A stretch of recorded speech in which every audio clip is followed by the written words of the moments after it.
Mwanzoni mwa filamu tunakutana na msichana mdogo anaitwa Komang. Huyu yeye alipelekwa na ndugu yake, yeye ni dada, anaitwa Kadek. Alipelekwa ufukweni ili kufanya ibada, na hii ilikuwa ni mila na desturi ya jamii hii. Kisha upande huo ufukweni tunakutana na ndugu wawili, Boy pamoja na mdogo wake anaitwa Raimo Raode. Raimo alikuwa na ndoto kubwa sana, iwapo atakuwa mtu mzima anatamani sana awe msanii na awe mwanamuziki mkubwa na maarufu sana Jakta yote. Sasa upande wa Komang pamoja na ndugu yake, kama jinsi ambavyo Waswahili husema mtoto umleavyo ndivyo akuavyo, binti alikuwa katika maadili mema na kuendelea kufanya ibada kama jinsi ambavyo jamii yake inamtaka kufanya hivyo. Siku hiyo walikuwa yeye pamoja na familia yake nzima wakiwa ufukweni. Baada ya kumaliza ibada hiyo, jamii hii inaishi kwa upendo sana. Tunakutana na rafiki yake Koma. Huyu jamaa yeye anaitwa Arya. Arya akafika hapo ili kumwombea ruhusa Koma ili amtoe kidogo binti aende huko amtembeze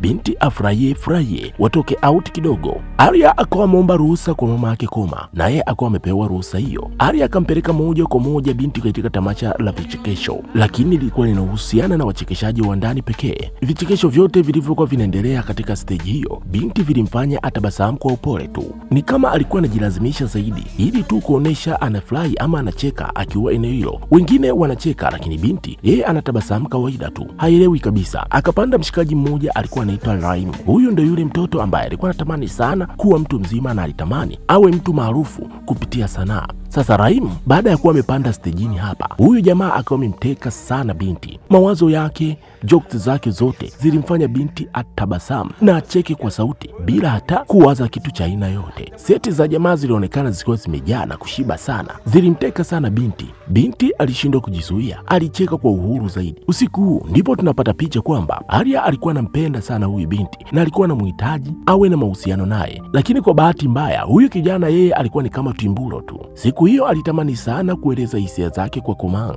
Baada ya kuwa amekusanya ujasiri wa hali ya juu, akamwambia Komang, kuna jambo ninataka nikuambie. Binti akawa amesikiliza, lakini kabla hajaeleza hisia zake, binti akawa amepigiwa simu na mama yake. Mama yake akamwambia kwamba ukumbuke kupitia uvumba, yani dupa, uje nazo nyumbani kwa sababu nyumbani zimeisha kabisa, na vitu hivyo ni muhimu sana kwa ajili ya ibada na mila na desturi zao nyumbani hapo. Binti alivyomaliza kuongea na simu na mama yake, akawa amekata na kumsikiliza Arya. Niambia ulichokuwa unataka kuniambia. Jamaa akasema basi nitakueleza siku nyingine. Mshikaji akawa ameghairi kumwambia hisia zake binti, hivyo akawa ametoka hapo ili kumpeleka binti kwenda kununua uvumba. Kesho yake binti akiwa kwenye onyesho la chakula anakaribisha watu, lakini watu wanapita tu kama hawamuoni. Mara akapita Raim moja kwa moja akawa ametesti chakula cha binti na akawa amefurahishwa sana. Binti anamuelewa sana huyu mshikaji, maisha yake yamejaa na utani tu. Wakiwa hapo, marafiki zao wote wawili, yani hawa marafiki ni marafiki wake Komang, pia ni marafiki zake Rahim, lakini Rahim pamoja na Komang wao ni mara ya kwanza wanakutana hapa wakiwa watu wazima. Marafiki hao wakaanza kuleta utani kwa kulinganisha majina yao. Wanasema kwamba Raimo Raode na Komang Adek, ukichukua majina yao ya wazazi yanataka kuendana, yani ukifupisha jina la Raimo Raode ukamuita Ode na jina la Komang Adek ukamuita Ade, majina yanaendana, yani Ode na Ade. Basi marafiki hao wakawa wamecheka sana hapo, wameenjoy sana, na siku hiyo ilikuwa imekamilika vizuri, na wale marafiki wakawa wameondoka hapo, akawa amebaki Raim pamoja na Komang. Sasa jamaa yetu baada ya kumtazama binti vizuri, akawa amevutiwa sana na urembo wa huyu binti, akashindwa kujizuia. Samahani, naweza nikapata namba yako? Mshikaji kashikwa na kigugumizi kabisa. Binti akawa amempatia namba, jamaa anahema tu. Binti akamwambia kwamba hiyo namba ni ya baba yangu. Jamani, sasa nitapigaje namba ya baba yako tena? Nikikupigia akapokea yeye, inabidi niulizie chakula, si ndivyo? Lakini binti akawa amemwambia kwamba usijali, baba yangu amekwisha kufariki dunia, hiyo namba yake ninaitumia mimi kwa sasa, kwa uhuru.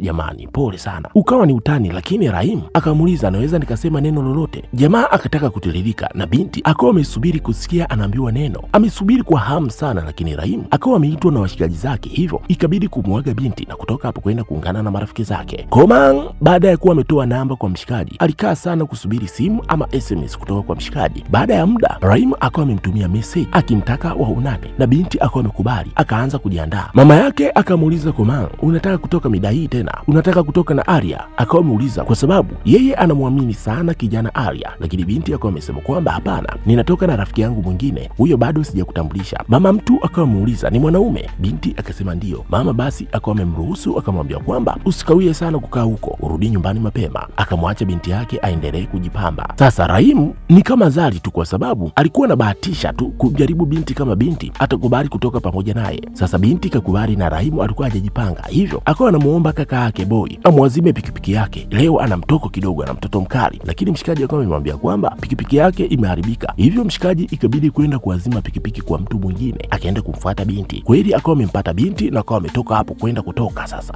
katika mtoko wao. Sasa kama unavyojua kawaida kabisa, bodaboda akikuongelesha akiwa amekupakia kwenye pikipiki, wewe usikii, hivyo wewe ni kuitikia tu katika namna ambayo wewe utamtia moyo yeye ili aelewe kwamba unamsikia. Wakaenda kufanya utalii wa ndani kidogo, wakaenda katika ngome ya kifalme Benteng, eneo ambao Rahimu alipenda sana kutembelea hapo akiwa mtoto mdogo pamoja na baba yake. Rahimu alikuwa ni kijana mcheshi sana, hakuacha vichekesho na maneno ya kuchekesha. Komang alijibu ipasavyo kwa furaha pamoja. Wanaume wengi wanaamini kumfurahisha mpenzi wao ni mpaka uwe na pesa. Rahimu yeye hakutaka kabisa kujali mambo hayo, akawa amemgeukia Komang na kumuuliza, ndoto yako kubwa ni ipi? Sasa hili swali halikuwa lengo lake, lakini Rahimu anajikanyaga tu, anajaribu kuongea na binti kuhusiana na hisia zake, lakini anashindwa anzie wapi. Rahimu mdomo wake umeishiwa maneno kabisa, anakosa maneno ya kuzungumza na binti, hivyo akawa amemwambia kwamba binti, vipi kuhusiana na hili? Tuendelee kuenjoy kwa masaa matatu, tujaribu kuwa na mahusiano mimi na wewe. Ukiona kama tunaendana vizuri, tutaendelea na mahusiano hayo, lakini kama utaona hatuendani kabisa,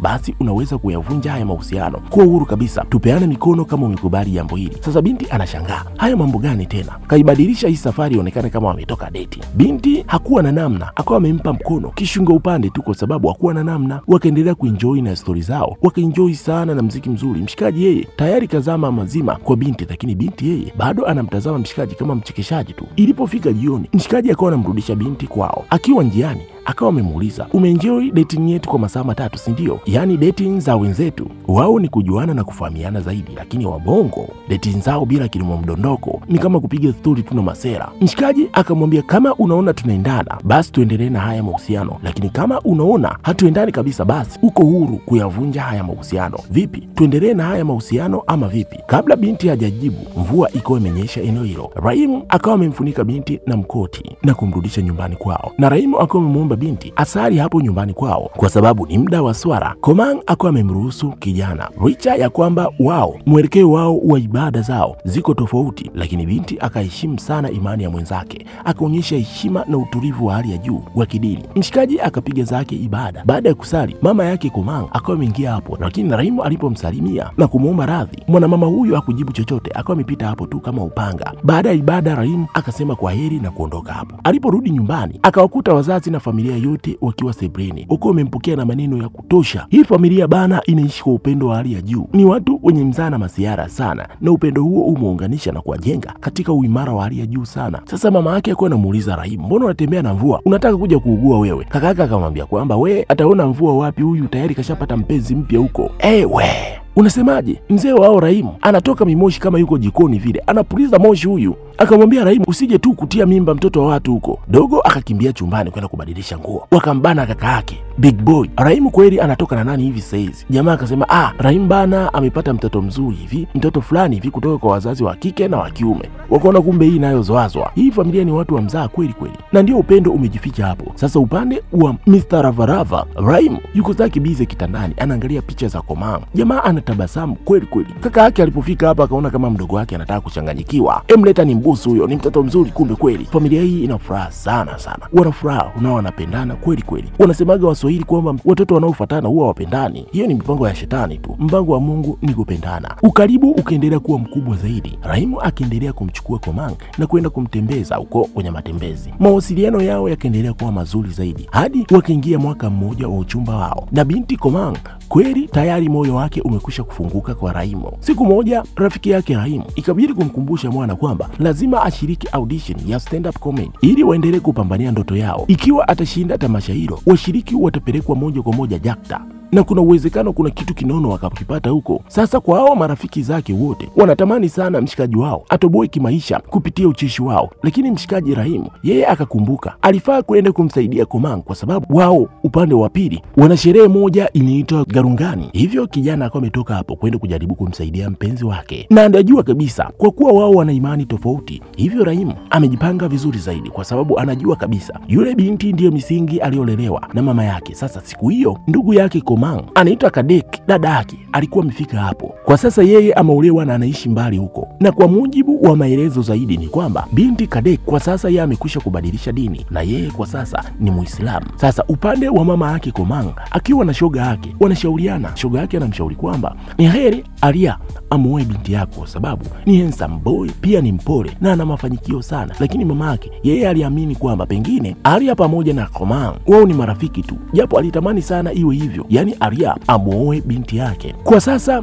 Aria hapati muda mzuri sana na Komang. Komang yuko busy sana na mpenzi wake mpya. Licha ya kukosa muda mzuri sana na Komang, Aria aliendelea kuja mara kwa mara ili kumsaidia mama yake Komang. Yeye alijiweka zaidi karibu na mama yake. Mama yake Komang ikabidi kukaa na binti yake kumwelezea jambo hili. Komang, umesikia kama Aria amefanikiwa kupata kazi Kalimantan na ni kazi ya maana sana, ni wazi atafanikiwa siku sio nyingi, na pia yeye ametoka katika jamii ni sawa na ya kwetu. Anamsihi binti yake akubali kuolewa na Aria. Mama huyo hataki kabisa kumweka mtoto wake mbali na anamwambia kwamba ama na wewe unataka kuwa kama dada yako, uolewe na uondoke uende mbali huko nje na jamii yetu. Sasa wakiwa wanazungumza haya, Raim alikuwa hapo kashafika na akawa amemsikia mama yake binti anazungumza hivyo. Mama mtu anamwambia kwamba fikiria vizuri, mimi namuona Aria ndiye mtu anayekufaa kuliko huyo Raim. Sasa kijana akawa amedondosha elementi kwa bahati mbaya. Binti akawa amemuona mpenzi wake kafika hapo, binti akawa amenyanyuka na kumfuata Raim. Kijana siku hiyo amejipanga vizuri kwa heshima ya siku hiyo, kwa sababu alijua kabisa ni mila na desturi za jamii ya watu wengine. Hakutaka kabisa kuvunja heshima wala misingi aliyolelewa binti huyo. Alipokutana na Komang akamwambia kwamba anaomba ruhusa ya kwenda kushiriki mashindano ya ucheshi, anataka akapambania ndoto yake. Sasa hapa tayari kuna mafahari wawili wanapambania kombe moja. Aria akawa amefika hapo baada ya kuwa amepigiwa simu na mama yake Komang. Akafika hapo na kumwambia Komang kwamba mama yako anakuita, kuna jambo anataka ukamsaidie, twende, sherehe tayari imekwisha kuanza. Hivyo akawa amemshika mkono binti na akawa amemtoa hapo. Raimo akaenda kushiriki shindano la ucheshi akiwa na kaka yake, na ni kweli kwa sababu jamaa alikuwa na kipaji kikubwa, akawa ameshinda shindano hilo. Yeye pamoja na Boy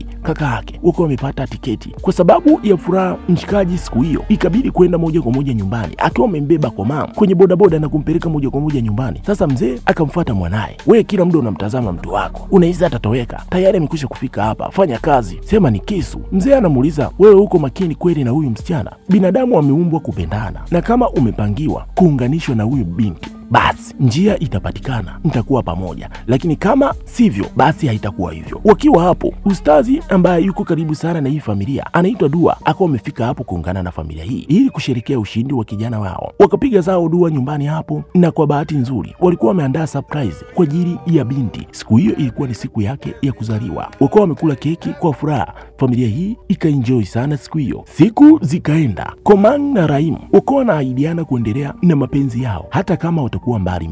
Wanaamini kabisa siku moja watakuja kuwa mke na mme, na binti akamwahidi atamsubiri Raim mpaka atakaporudi. Wanapendana sana hawa. Basi hiyo siku ilikuwa ndo siku ya kuagana, wakufurahi kwa pamoja kwa mara ya mwisho. Raimo pamoja na kaka yake Boy wako wamewaaga wazazi wao ili kuondoka kwenda Jakta kwenda kupambania ndoto zao. Katika hii familia, moja kati ya kitu ambacho walikuwa wanatamani sana mzee wao akiache ni kupuliza mimoshi. Kijana akawa ametumia nafasi hiyo na kumwambia baba yake kwamba baba, inabidi uache kuvuta sigara. Familia nzima hawavutiwi sana na mzee wao kuendelea kuvuta sigara, ni hatari kwa afya yake, na baba yake akawa amemwahidi kijana wake kwamba hii ni ya mwisho mwanangu, sitavuta tena. Basi wakaagana hapo, vijana wakawa wamekwea gari na kuondoka kwenda Jakta. Walipofika huko wakawa wamewekwa kwenye gorofa ambalo lina washiriki wengine. Sasa Raim alizoea kumpigia simu Komang kila alipopata nafasi ya kufanya hivyo, lakini mama yake Komang bado alikuwa hajaridhika kabisa na huu uhusiano wao. Akamwambia binti yake akiwa anaongea na simu, kama utaenda Jakta,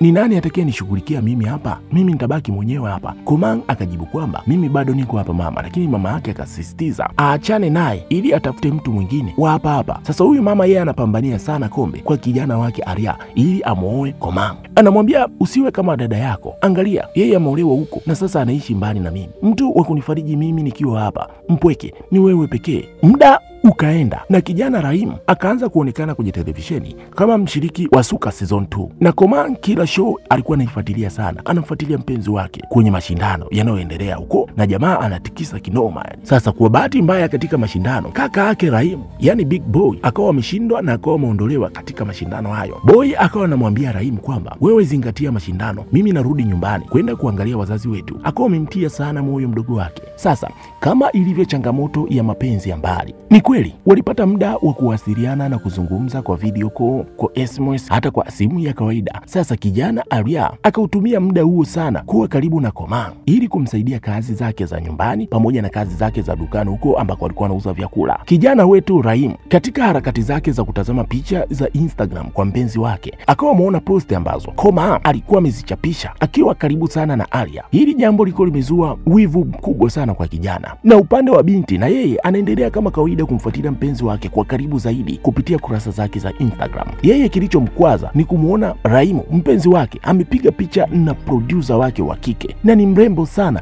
yuko karibu naye. Hili jambo pia lilikuwa limempasua kichwa binti, akaanza kuona wivu sana, akahisi kabisa Rahim ni wa kiume, lazima atakuwa mangokia kwenye mapenzi na huyu mwanamke. Sasa haya mambo ilikuwa amezalisha wivu baina ya hawa wapenzi wawili. Hili jambo liko ni changamoto kubwa sana, mijadala yao ya mabishano baina yao, kila mmoja amekosa kumwamini mwenzake. Rahim akamwambia Komang kwamba kama utakutana na mwanaume mwingine aliye mwema kuliko mimi, basi endelea naye, sitokuzuia. Na binti naye kwa ameachia maneno makali sana kwa mpenzi wake, wote wakiwa na jazba. Hili penzi ni kama likuwa limevuja, lakini wanapendana sana. Baada ya hapo bana, binti akiwa anaugulia maumivu makali, mama yake akawa ameingia chumbani hapo na kumwambia kwamba acha kununua tena uvumba kutoka mtandaoni wakati unapatikana hapa nyumbani. Sasa mama yake anamwambia hivi kwa sababu mara nyingi uvumba huwa unafika hapa kutoka mtandaoni. Sasa huyu mama anaamini kabisa mwanae huwa ananunua mtandaoni badala ya kwenda kununua kwenye maduka ya hapa karibuni. Nunua hapa ili sisi tuendelee na ibada kama kawaida. Mwanamama anatumia muda mzuri wa kumpamba kijana wake Arya ili amuoe Komang. Anamwambia kwamba jana Arya alisema atakuletea uvumba ambao atanunua katika maduka ya hapa. Acha kabisa kununua kutoka mtandaoni, unapoteza muda. Na akawa amemwambia kwamba acha kumtegemea mtu aliye mbali na wewe, tafuta ambaye yuko hapa katika jamii zetu akuoe wewe. Mama anampambania Arya kwa sababu yuko available na ni kijana mzuri sana. Siku moja Komang akiwa katika pitapita akawa amekutana na mama yake Rahim njiani. Baada ya salamu, mwanamama huyu akamwambia kwamba ametoka kukusanya michango kutoka misikitini, makanisani pamoja na kwenye matempa huko, kwa sababu mume wake baba yake Rahim anaumwa sana, yuko hoi. Hivyo binti baada ya kusikia hivi ikabidi kutoka hapo kwenda kumsalimia baba yake Rahim. Kweli baada ya kufika hapo akamkuta mzee wake Rahim yuko hoi sana, hali yake sio nzuri kabisa. Mama yake Rahim akasema mzee amebuya sana misigara, ndio sababu misigara hiyo imemfikisha hapa, hali yake imekuwa mbaya zaidi. Akamsihi sana binti iwapo atazungumza na mpenzi wake Rahim amjulishe kuhusiana na hali ya baba yake. Rahim kama atapata nafasi arudi nyumbani kuja kumuona baba yake kabla hajafariki dunia. Binti akaahidi kwamba atazungumza na Rahim na atamjulisha kuhusiana na jambo hilo. Lakini baada ya binti kutoka hapo, bado yeye ana hasira na mpenzi wake kwa sababu kila akiona ama akitazama picha za mpenzi wake akiwa amepiga na producer wake wa mziki ni mrembo mno, kiasi binti akaamini kabisa hapa anaibiwa. Hivyo binti kwa hasira zake hakumwambia Rahim kuhusiana na hali ya baba yake. Sasa baada ya siku kadhaa, kijana akiwa busy sana na mabosi wake akawa amepigiwa simu kutoka kwa kaka yake Boy akamwambia kwamba Rahim baba amefariki dunia, tafadhali rudi nyumbani kwa ajili ya mazishi ya baba yetu. Sasa kijana, mashindano yanaelekea ukingoni na yeye mwenendo wake ni mzuri. Kijana chozi lilimtoka pande zote mbili, kabidi kurudi nyumbani. Alihisi majuto makubwa kwa sababu hakuweza kumuona baba yake kwa mara ya mwisho, wala hata kupata ujumbe wa mwisho kutoka kwa baba yake. Pengine angepata ujumbe mapema kujulishwa kuhusiana na hali ya baba yake, angeweza kumwahi baba yake kabla hajafariki dunia. Kijana anaumia kwa sababu hakuweza kumfanya baba yake awe na furaha juu yake tena kwa mara ya mwisho. Ikawa ni huzuni sana kwa familia hii.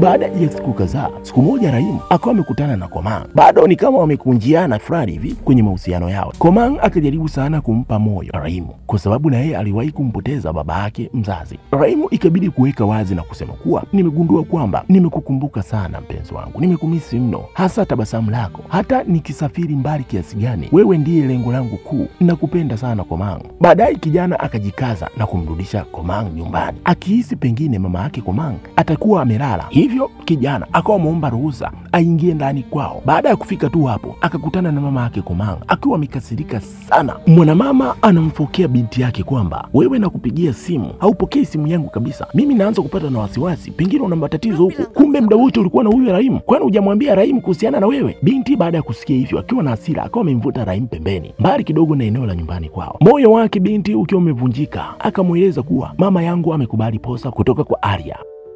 Raimu miguu ilikufa ganzi, mwili wake ulisisimka. Binti anasema kwamba nilitamani sana kukuambia hili jambo, lakini nilikosa nafasi ya kufanya hivyo. Komang, kweli muda wa kuniambia uwezi kupata. Jambo lenyewe ni jambo kama hili ni jambo gumu sana. Akauliza, Arya amekuposa lini? Binti akasema ni kama wiki 2 zilizopita. Binti akasema sio yeye aliyekubali posa hiyo, bali mama yake ndiye aliyekubali posa hiyo. Binti yeye bado hajakubali kwa sababu bado anamtaraji Raimu ili kumuoa. Binti anamlaumu sana Raimu kwa kutompa uhakika kwamba atamuoa. Sasa binti akambadilikia kabisa na kumwambia kwamba wewe umekuwa huko na mambo yako tu, hujajali kabisa hisia zangu, hujali kabisa kuhusiana na mimi, umenifanya nikose tumaini la kuwa na wewe tena. Saizi binti anamlaumu tena mshikaji, kasahau kabisa kama yeye mwenyewe ndiye alibariki mshikaji kwenda kupambania ndoto zake. Raimu anapitia wakati mgumu kwa sababu anaamini wao pia wana imani tofauti, hivyo ni ngumu kwake kulifanya hili jambo kwa wepesi kama jinsi ambavyo binti anafikiria. Swala la ndoa sio swala la kukurupuka. Raimu akamwambia kwamba nilikuwa nafuatilia ama kupambania mafanikio yangu ili kumshawishi mama yako. Zaidi ya hayo, Komang, unajua kwamba dini zetu pia ni tofauti, ni lazima nipate baraka kutoka kwa mama yako. Binti hatamani sana kumwacha mshikaji huyu, na mshikaji kweli hatamani sana kumwacha binti kwa sababu anamhitaji sana katika maisha yake. Akamsihi tu binti asipoteze tumaini kwake, lakini binti akamwambia kwamba haoni jitihada zozote Raimu anazozifanya. Hivyo binti akawa ametoka hapo akiwa na majonzi makubwa. Ukiacha msiba wa kumpoteza mzee wake, hili tena kwa kijana likawa ni pigo jingine. Kijana hakujua ashike wapi. Wakati huu moyo unasukuma damu, mazingira ni joto, lakini mwili wake ulikuwa unatetemeka kwa baridi. Raimu akajaribu kwenda kumfariji binti, lakini baada ya kufika huko akamuona Arya tayari amekwisha kufika hapo, anamfariji binti na anamrudisha nyumbani kwao.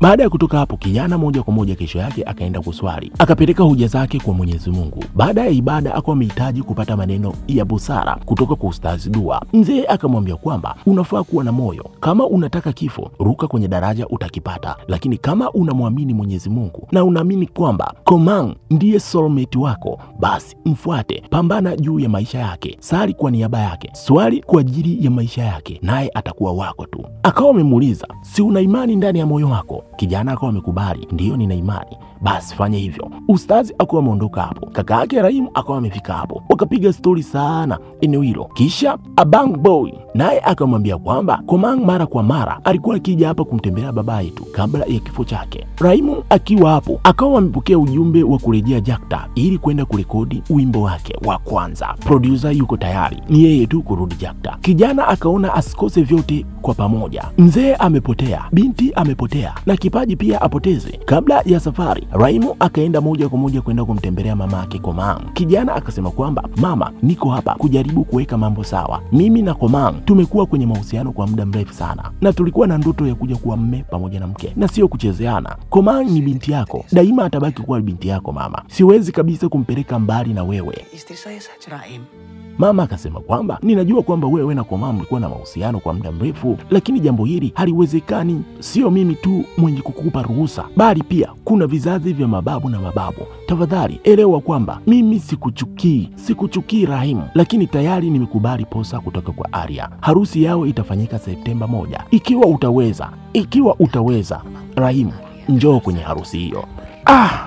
Ngoma ni ngumu. Baada ya hapo, Raimu alipotoka hapo akakutana na Komang nje. Akawa amemwambia Komang kwamba angarau nimejaribu kukupigania. Kisha kijana akawasha pikipiki akawa ameondoka hapo. Komang aliporudi ndani, moyo wake ukiwa umejaa majonzi makubwa, akilia anamwambia mama yake kwamba wewe mama, uliweza kufunga ndoa na baba yangu kwa sababu mlipendana, lakini mimi simpendi Arya. Mama yake akasema nimefanya yote haya kwa ajili yako mwanangu, Arya ndiye mtu aliye sahihi kwako. Binti akaenda ndani, hakutaka tena kabisa kuendelea kusikiliza stori hizi. Akaenda huko kuangulia kilio kikubwa na maumivu sana ndani ya moyo wake. Maumivu hayo sio ya kwake peke yake, bali hata kwa upande wa Raimu bado na yeye anaumia sana. Ni kilio ndani mwanzo mwisho. Anakumbuka ahadi ambazo walipeana na binti. Tumaini la moyo wake ilikuwa ni kubaki na Komang mpaka hatma itakapokuja kumkuta afie katika mikono ya Komang. Lakini kwa sasa hili jambo limekuwa ni zito kabisa, na anakumbuka maneno ya Komang kwamba kama una ndoto kubwa, ujasiri wako lazima uwe mkubwa kuliko ndoto hiyo. Usikae na ndoto fupi kama kamba ya nguo. Kijana akabidi kusafiri kwenda Jakta. Hatimaye kweli kijana baada ya kufika huko akawa amefanikiwa kurekodi wimbo wake wa kwanza. Raimu akawa ameutoa wimbo huo, na wimbo huo ukatokea kupendwa sana. Jakarta nzima. Kijana akawa maarufu. Wimbo ulikwenda kwa jina la Komang. Komang akiwa ndani aliposikia wimbo huo unaimbwa, Komang alishangaa na kuguswa sana kuona kwamba Raimu ameandika wimbo kwa ajili yake, yaani bado yeye yuko katika moyo wa Raimu. Akiwa bize kusikiliza, mama yake Komang akafika hapo akiwa amebeba kifurushi cha uvumba dupa zilizokuwa zimeagizwa kutoka mtandaoni. Sasa mwanamama huyu alikuwa anaamini kabisa kila siku huo uvumba uliokuwa ukitumwa kutoka mtandaoni, alikuwa anaamini kwamba Komang ndiye alikuwa akinunua. Sasa baada ya kufika hapo, Komang anamwambia kwamba Raimu hata awe bize kiasi gani hajawahi kabisa kusahau kumtumia uvumba. Ndipo moyo wa mama yake Komang uko umeguswa. Hakudhani kabisa kama Raimu alikuwa anaheshimu sana dini yake namna ile. Hakutaraji kuwa uvumba huo wote miaka yote ulikuwa unatumwa kutoka kwa Raimu. Hili jambo lilimfanya mwanamama huyo kutokwa na machozi, akamkumbatia mwanae huku akilia, kwa sababu miaka yote ibada yake ilienda vyema kwa kutumia uvumba ambao ulikuwa unatoka kwa Raimu, na ni uvumba wa gharama kutoka huko nje mtandaoni mpaka kufika hapa nyumbani. Mwanamama huyu baada ya kulia akiwa amemkumbatia mwanae akamwambia kwamba sikujua kabisa kama Raimu ndiye alikuwa anatuma dupa hizi kila siku hapa nyumbani. Mama akasema kwa moyo wake, Komang, kama moyo wako unamuona Raimu, basi mimi sina budi ni kulibariki hilo mwanangu. Pambania hatima ya moyo wako. Kama Raimu ndiye mtu ambaye unamuona kuwa mme wako, basi mimi mwanangu ninakubariki katika hilo. Ikafika siku moja, kijana Raimu akarudi nyumbani, akawa amepokelewa na familia yake kwa furaha sana, kwa sababu Raimu amekuwa msanii maarufu sana Jakarta. Moja ya sababu ya yeye kurudi kijijini hapa, alikumbuka kwamba siku hiyo ndiyo ilikuwa harusi ya Komang pamoja na Arya, lakini badala yake Raimu akaenda kujituliza kando ya bahari kidogo, apigwe upepo kidogo huku akisikiliza wimbo wake wa Komang, akikusanya nguvu ili kuelekea katika harusi ya Komang na Arya. Akiwa hapo anakuja kushtuka, anamuona Komang kafika hapo. Raimu ikabidi kumuuliza, wewe mbona upo hapa leo, si ndio siku ya harusi yenu? Komang akasema kwamba hajafunga ndoa na Arya kwa sababu moyo wake unatamani sana kuolewa na mtu mmoja tu. Nani huyo tena? Binti akasema, mimi ninatamani kuolewa na Raimu Laode. Kweli Komang unataka kuolewa na mimi, lakini unajua kwamba imani zetu ni tofauti. Binti akamwambia kwamba ninajua hilo. Binti yeye alikuwa ni Mhindu na Raimu alikuwa ni Muslim. Si Raimu akawa ameshindwa cha kuzungumza, ni kuchekacheka tu. Wakiwa hapo kwa furaha, wakiwa wanatazama dolphin wakiwa wanacheza kwenye maji. Sasa hili jambo lilikuwa limemfurahisha sana binti, akiwa ameshikilia sanamu fulani hivi ya dolphin. Sasa kijana baada ya kuitazama sanamu hiyo akawa amekumbuka kwamba kipindi yeye akiwa utotoni, wakiwa ufukweni, waliwahi kukutana na huyu binti na yeye ndiye aliyempa kisanamu hicho. Raimu alishindwa kujizuia ama kujishikilia mbele ya huyu binti. Tangu utotoni alikwisha kumuelewa sana. Sasa hili jambo lilimpeleka mbali sana kijana kimawazo, na akagundua kwamba huyo binti tangu utotoni alikuwa amepangwa kuwa wa kwake, na akakumbuka kwamba waliwahi kuahidiana kwamba siku moja wataona dolphin wakiwa pamoja, na ni kweli dolphin hao wakawa wameonekana hapo ili kutimiza ahadi yao, hii ikionyesha kwamba lililokuwa limepangwa linakwenda kutimia. Na sasa wana baraka zote kutoka kwa wazazi wao, na ndoa ikawa imefungwa kwa kuzingatia imani zote pande mbili. Maisha yakaendelea na kijana akawa anaishi katika nyumba ambayo mama yake Komang akawa anakaa hapo. Hakutaka kabisa Komang pamoja na mama yake watengane, na nyumba hiyo ikawa imetenganishwa upande ambapo mama yake Komang anaweza kuendelea na ibada yake kama kawaida, na wao wanaendelea na ibada yao upande wa pili. Mama yake Komang kwa sasa anampenda sana Raimu kuliko kitu chochote. Karibu Swahili Flix,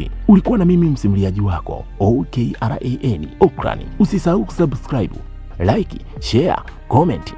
Hadithi ya Raimu Laode na Komang ni kioo cha maisha halisi. Inatufundisha kwamba mapenzi ya kweli sio tu kuhusu furaha ya watu wawili wanaopendana, bali yanaweza kupitia changamoto za kidini, familia na radhi ya wazazi, na si kila upendo utatimia katika ndoa. Kilicho muhimu zaidi ni kwamba mapenzi ya kweli hubaki moyoni na kuwa kumbukumbu isiyofutika. Tafadhali usisahau kusubscribe.